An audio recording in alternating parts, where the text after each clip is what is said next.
Si le parti au pouvoir, le All Progressive Congress, et le principal parti d'opposition, le People Democratic Party, sont des prétendants sérieux, cette élection peut réserver des surprises. Des candidats indépendants pourraient jouer les troubles faits. Comme le veut la Constitution, Muhammadu Buhari ne se présentera pas après 2 mandats et pense passer le flambeau à Bola Tinubu, 70 ans, le 25 février prochain.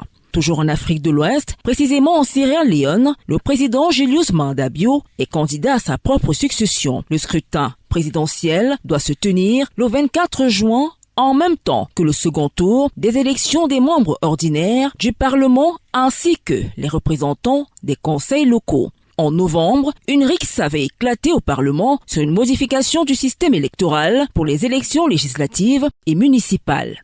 Les députés de l'opposition accusent le parti au pouvoir de bafouer la Constitution en imposant un vote à la proportionnelle, un changement qui ne s'appliquera pas à la présidentielle. Au Libéria, face aux craintes persistantes sur la capacité du pays à organiser les élections d'octobre 2023, la commission électorale tente de rassurer. Des moyens auraient été alloués par le ministère des Finances pour entamer l'enregistrement des électeurs dès mars prochain. Quant au parti en lice, la coalition au pouvoir a décidé de reconduire le duo sortant, le président George Weah et sa vice-présidente Jewel Howard Taylor. Dans le même temps, une coalition de l'opposition organise régulièrement des manifestations contre le pouvoir.